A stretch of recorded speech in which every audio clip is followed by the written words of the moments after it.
I'll give you odds. Kane's dead 5 minutes after Frank gets off the train. That's not much time. That's all Frank will need because I...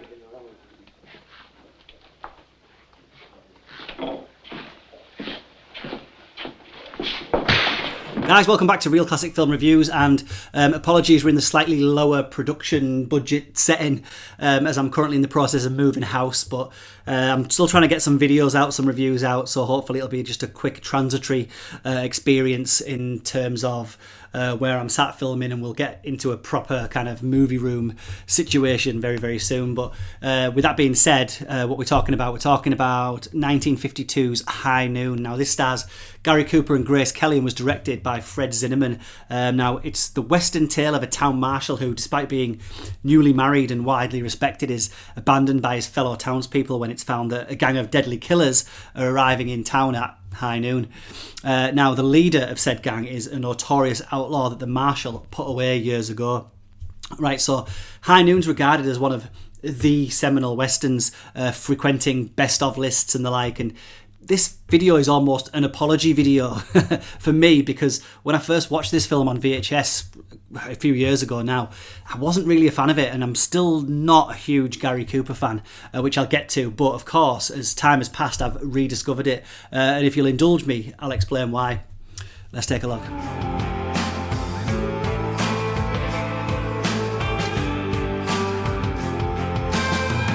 So 1952's High Noon is a western classic telling the pretty simple story of a gang of villains on their way to town to get revenge on the sheriff who had them sent to prison. Now, said sheriff is Marshal Will Kane, played here by Gary Cooper, who is actually set to retire because he's recently married the lovely young Amy, played here by Grace Kelly, who, being a pacifist Quaker, is eager for him to put away his guns and ride off into a better, more wholesome life with her.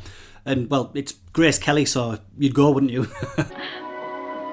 I'm gonna try, Amy. I'll do my best. I will too.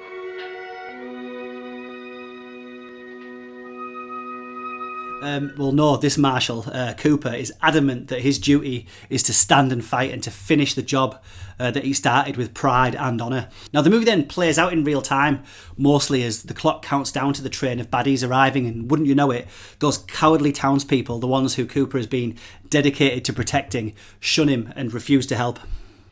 I guess you all know why I'm here. I need deputies.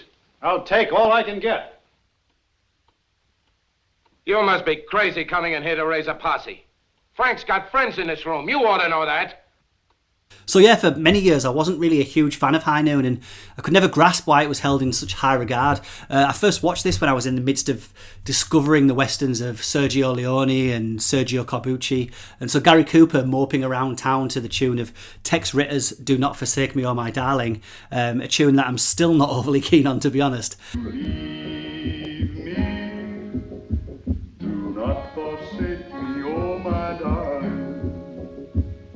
Although I am a fan of Dmitri Tiomkin's pulsing score here. Now, of course, like so many films of this era and a few that I've reviewed recently, coincidentally, there's certainly a Red Scare element that makes little attempt to mask what liberal producer Stanley Kramer and blacklisted screenwriter Carl Foreman's stance was on the matter, but how much it is actually an attack on the United States is a silent majority during the height of the McCarthy witch hunts is open to debate. It is, of course, at its heart about a man's friends turning away when he needs them the most, due to the fear of just being involved, about pacifism versus necessary force, and maybe a reflection of what it's like when you're called up to testify in front of the House of Un-American Activities Committee and your allies just disappear.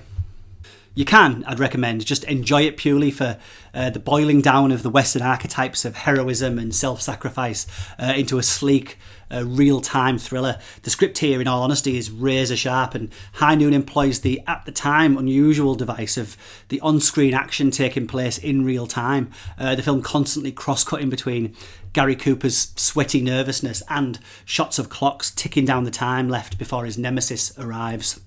Now, that's the core of the plot, really. Baddies are coming. Everyone tells Cooper to run, including his wife. He can't. Cue the shootout. It's a sleek 85 minutes. Hold it, where you going? I don't know. Back to the office, I guess. Oh, no, you're getting on that horse and you're getting out.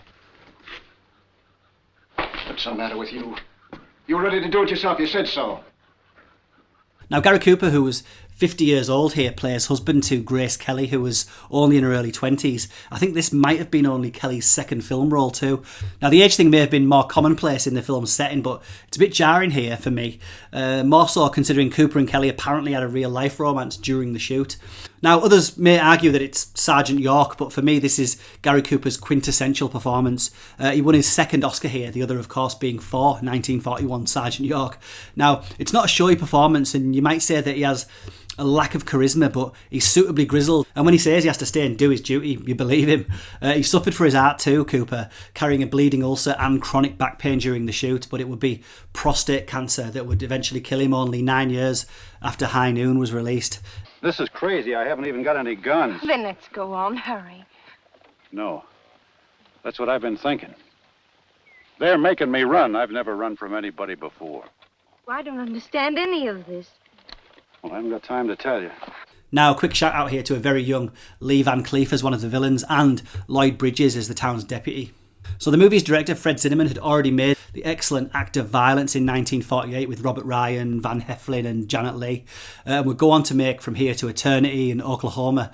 Here he turns the screws of tension by making those ticking clocks gradually louder, pushing the camera in on Cooper as the midday train slowly approaches. Now, half the joy in the film is watching the townsfolk squirm their way out of being deputised, of course not wanting to get involved, and at one point Cooper is berated for not leaving town and essentially inviting trouble upon its residents. This is different, Will. This ain't like what you said it was going to be. This is just plain committing suicide. And for what? Why me? I'm no lawman. I just live here. I got nothing personal against nobody. I got no stake in this. I guess not. So famously, John Wayne disliked this film and called it un-American, saying its townspeople were shown as cowards, and that Cooper's eventual disrespect of his sheriff's badge wasn't particularly patriotic. The same year, incidentally, Wayne would star in Big Jim McLean, in which he played an un-American Activities Committee investigator hunting communists in Hawaii. So High Noon has some powerful metaphors for sure, ones that you can attach meaning to in probably any era in history. But do you know what? It's also a great little western with all of your usual dusty streets, saloons, sheriffs and shootouts. I know John Wayne would spin in his grave, but it's possibly the western genre example of the whole man's got to do what a man's got to do ethos. Now this was all, of course, smack bang in the middle of the golden era of westerns. Politics mixed with shootouts, morals with meanings fused with romance and Oscar-winning tunes. Go check it out.